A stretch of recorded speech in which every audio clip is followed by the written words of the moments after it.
नमस्कार, pride India news में आप सभी का स्वागत है। खबर सीधी से।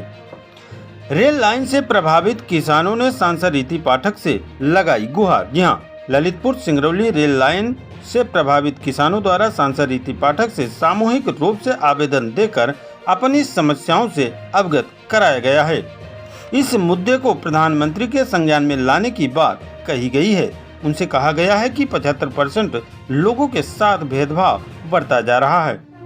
सांसद रीति पाठक द्वारा आश्वस्त कराया गया है कि प्राथमिकताओं के साथ समय समय पर यह मामला पटल पर रखा जाता है। ईश्वर की कृपा से हमारे संसदीय क्षेत्र के रेलवे भू प्रभावित किसानों के साथ अवश्य न्याय होगा। क्या मामले क्या है? हम लोग आए थे वही ललितपुर सिंगरौली मार्ग में जितने हमारे भूमि स्वामी हैं उनको रोजगार देना था। सरकार क्या थी, परियोजना एक ही थी, इसमें कानून कई बना दिया अदल बदल कर वही रोजगार के मांग लेके आए थे सब कोई। आखिर यह कब तक समाप्त होगा नौकरी को लेकर? अब जब तक नौकरी नहीं मिलेगी, रोजगार नहीं मिलेगा, तब तक हम लोग ऐसे यही सब करते रहेंगे। आगे और क्या आगे की प्रक्रिया के अब देखते हैं। अभी संसद महोदय ने जो जवाब दिया है कि हम लोग लगे हुए हैं, हो सकता है इसका कुछ सार्थक जवाब आए। रणनीति क्या है? आगे की रणनीति यही है कि हम लोग धरना प्रदर्शन करेंगे, रेल रोको का अभियान चलवाएंगे, सब कोई मिलकर बंद करवाएंगे जो रेलवे काम कर रहा है। हम अपनी ज़मीनों पर नहीं काम करने देंगे। परियोजना में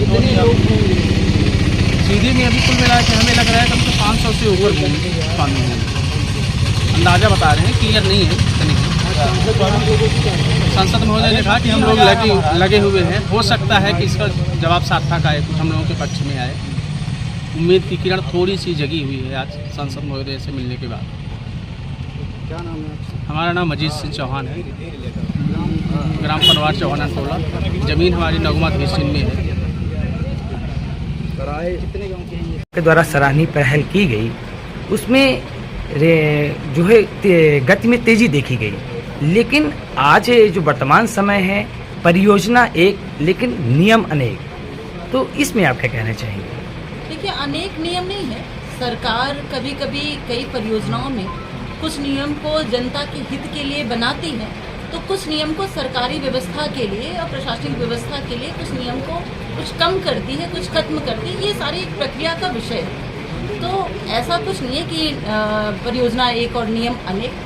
ये सरकार के कार्य की व्यवस्था का एक स्वरूप है और मुझे लगता है कि मैं एक जनप्रतिनिधि हूँ। जनता के हित के लिए जो भी उचित बन पड़ता है नियम के लिए, उसको मैं सरकार से निवेदन करूँगी कि उस नियम को वापस हमारी जनता तक पहुँचाने का काम किया जाए। मुआवजा के वितरण में भी कई बार ऐसी विसंगतियां देखी जा रही हैं, जिसमें लोगों को ये आरोप प्रत्यारोप है कि हमें कम मुआवजा मिल रहा है पहले की अपेक्षाकृत। पहले के लोगों को उचित मुआवजा दिया गया, इस पर क्या कहना चाहिए? ऐसे जो भी विषय मेरे संज्ञान में आए हैं, मैंने जिला प्रशासन को निर्देश दिया है कि ऐसे विषयों में आंतरिक रूप से जाकर गहराई से इसकी समीक्षा करें, इसकी जांच करें।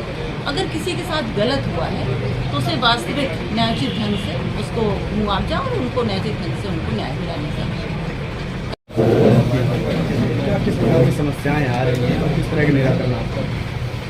देखिए, जब भी मेरा प्रवास सीधी में होता है और मैं क्षेत्र में रहती हूँ, तो सबसे पहले मैं अपने लोगों से, जो हमारे क्षेत्र की जनता है और जो इस उम्मीद से आती है कि उनकी कोई अगर समस्या है तो उसका निराकरण किया जाए, तो उस विषय के लिए मैं यहाँ पर बैठती हूँ, उनकी बातों को सुनती हूँ। उसमें कई तरह की मिली जुली समस्याएँ होती हैं।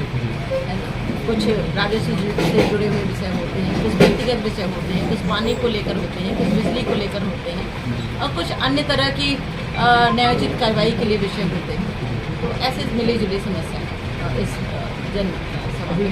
रेलवे से संबंधित भी कुछ लोग आए थे, क्या कैसे उसका निराकरण कर पाएंगे? काफ़ी समस्याएं। बिल्कुल, देखिए, किसी भी कार्य को करने के लिए विश्वास का होना स्वयं पर बहुत ज़्यादा आवश्यक है। आप जानते हैं कि ललितपुर सिंगरौली परियोजना हमारे संसदीय क्षेत्र की एक विशेष महत्वाकांक्षी परियोजना है, जिसमें हमारे क्षेत्रवासियों की रेल के आगमन के सपने जो है वो पूरे होंगे। तो इस परियोजना को बढ़ाने के लिए मैं यथोचित जो भी प्रयास मेरा आज द्वितीय पंचवर्षीय तक रहा है वो मैं कर रही हूँ। अब यहाँ पर जो रुकी हुई बात है वो इतनी है कि इसमें इस परियोजना में ज़मीन के बदले जो नौकरी दी जानी थी उसको अभी हमारी केंद्र सरकार ने उस पर रोक लगा दिया है और हमारे यहाँ के जो युवाओं की जो मांग है विशेष रूप से, जैसा कि आप सब जानते हैं 24 तारीख को माननीय प्रधानमंत्री जी का भी आगमन हमारे समाज में हो रहा है, तो उनका ये कहना है कि इस बात को पुनः रखा जाए, हमारी इस मांग को पुनः वहाँ तक पहुँचाया जाए, केंद्र सरकार तक पहुँचाया जाए, प्रधानमंत्री तक पहुँचाया जाए और ज़मीन के बदले रोजगार हमें उपलब्ध कराया जाए। तो स्वाभाविक रूप से मैं इसमें लगी हुई हूँ और मैं ईश्वर को प्रार्थना करती हूँ और केंद्र सरकार को भी मैं निवेदन करूँगी कि इस विषय पर हमको सफलता मिले। रेलवे की जो मुआवजा है अभी तक गरीब किसान को घटा कर रहे हैं, थोड़ा अगर उस पर आपकी सख्ती हो जाए तो प्रशासन जल्द से उनका निराकरण कर दे। देखिए, जैसा कि आप सब जानते हैं, मैं नियमित रूप से महीने और 1.5 महीने और अधिकतम 2 महीने में मैं एक बैठक रेलवे की लेती हूँ, जिसमें पूरा कोऑर्डिनेशन रहता है हमारे जिला प्रशासन के अधिकारी और रेलवे के अधिकारियों के साथ। और आज तक के जो